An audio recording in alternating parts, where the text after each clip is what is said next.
album. I've had a chance to sit down and take a listen to it today, and I've got to say, congratulations! It's fantastic. Oh, thank you. Thank you very much. Glad you like it. So, Great. I wonder if we could start off by talking a little bit about what did you guys have set as a goal when you went in to record this album? Was there something in mind that you guys wanted to achieve this time around? We just wanted. I mean, we use each album. We use the album previous to it as a kind of benchmark, really. And the last album was a very specific Death Doom album. Uh, every song was a very much a Death Doom vibe to it. We just wanted to kind of shake that up a little bit and do an album that was a bit more varied. I mean, I think each song is very typically Paradise Lost. There's no getting away from that. But it's also, there's more variation in the vocal styles and, the guitar style. And it's just a bit of a, mix it up a little bit more, really. Yeah, a lot of people are talking about that kind of throwback to the 80s goth scene with this album. Is that something that you guys were aware of when you were actually recording the album? Yeah, I mean, we grew up listening to that sort. We grew up around those times. The early '80s is when we were coming of age at that time. We are that old now, so we've got a lot of really good nostalgia from those times, and that the music that was around at that time, even though we were kind of just starting to get into kind of heavier music and thrash. It's still very much imprinted on our minds and just reminds us of those times. So it's kind of nice nostalgia. Also, the gothic music from that time, nobody does it anymore. No one makes that kind of music anymore. Yeah. It's still very much in the 80s. It's still very underground. It's no new bands have kind of run with that sound. So it's nice to kind of mix it up and put it into our, the sound that we kind of use, people know us for, and put it into a modern context with a modern production. Yeah. I guess that leads me to ask, what kind of music were you listening to back then, and what kind of bands got you into the heavy music scene? I mean, personally, I was very much, I was always into, Motorhead, AC/DC. There was about five heavy rock bands in the world at that point, and I must have liked three of them. And then from that, I guess I kind of got into Venom and GBH, Yep. and then Metallica, and then that was it.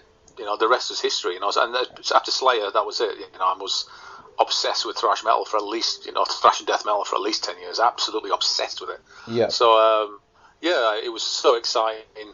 The first wave of thrash, the first wave of black metal. It was such a great time. I feel so lucky I was born at the right time. Yeah, yeah. And do you guys kind of have a set kind of writing process that you go through with each album? Like, is there that process of coming off the road from touring from the album before and then taking a break and then writing? Or do you guys kind of like mix it up with every album?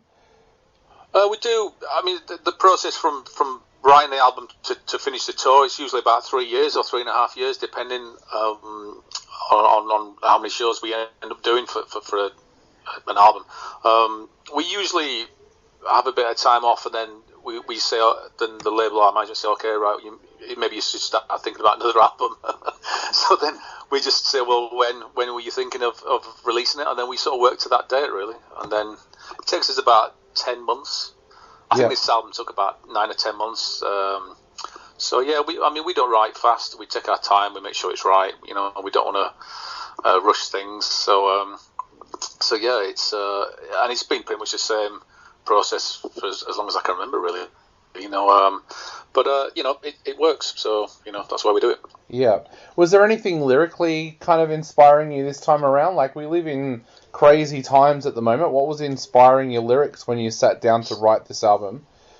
I mean, there's just living life is, like I say, things can change completely. There's no map, I think only a fool writes a map for life, because it can change at any point. Just when you think something's going well, there's a shitstorm, So I find that aspect, how things can change on a roll of a dice, really fascinating about life. And obviously, I'm in the same situation as anyone else. It's happened to me as well. So you just don't know what's around the corner. I always find that aspect interesting. I find having consequence, which is something I have as an older person now. When I was younger, I didn't care about things I didn't care about what happened or what was around the corner.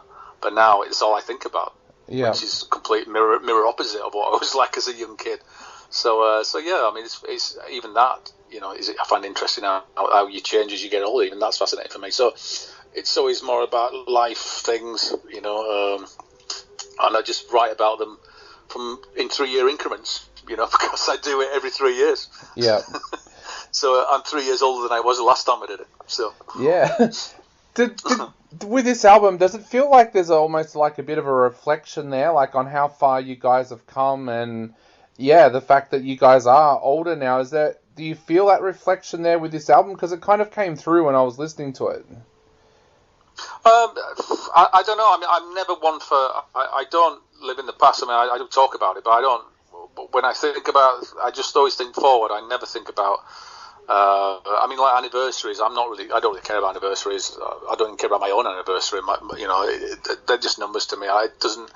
As long as you're happy and you enjoy doing what you're doing, then just keep on doing it. I don't really care about benchmarks, and I guess each album for me is like a chapter in my life. I can use it as a bookmark, I guess. Yeah. But as far as reflection, I mean, well, I guess you are going to be slightly reflective, because what else have you got, because you can't think ahead, can you? You can't look to the future, so all you've got is what's behind you, I suppose. So there's always going to be that element, I suppose. But it's, as a person, I tend to look forward. I don't like kind of going on about the past, saying, "Oh, things were better, this and this and this," Although I have said that, but I try not to. Yeah, you mentioned before about you never know what's around the corner. How are you dealing with lockdown at the moment? Like, we're all in lockdown. How are you dealing with it, and how has that gone about changing how you promote this album coming out as well? For me personally, it's not an issue. I spend most of my time at home anyway. I rarely leave the house unless I walk the dog or I go running. I mean, I don't really. When if I'm not on touring, then I'm at home anyway, so it's not a big deal. How other people are reacting to it is interesting, because everyone kind of zigzagging on pavements trying to avoid other people. All that aspect is really strange. Yeah. Obviously, nobody's used to that kind of thing, so it is peculiar for everybody. As far as we decided to keep the album launch at the 15th of May because it didn't really make any difference if we released it then or later on, because people can hear it as long as they've got electricity. They can listen to it anytime. So we don't need to. I don't think we need to. There's anything good from releasing it later, So we're keeping the same release date. As far as playing live goes, that's something altogether.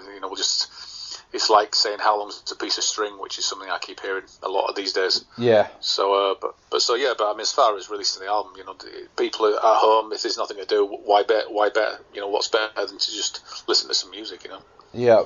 I've got this feeling that creative people are actually dealing with the lockdown a lot better. Like, a lot of musos I've spoken to have been using this time to write on new material, because there's nothing in the world to get in their way at the moment. And like, for myself, I'm a little bit of an introvert, so I've actually enjoyed being able to work from home rather than go in. Have you found that as well, that perhaps the creative juices are flowing a little bit because you are home more? I don't know. I mean, I don't. It's weird because I never get, as a person, I never get bored. If I'm left to my own devices, I'm never bored. Yeah. I always find something to entertain me. I'm only ever bored if other people around me are bored. Then that's when that makes me feel bored, because if people are sighing or because they're fed up or bored, that makes me bored. Yeah. So I tend to sort of like, I've got my little kind of man cave where I just tinker around in here with my computer. I've always find something to do. So as far as being creative, I don't.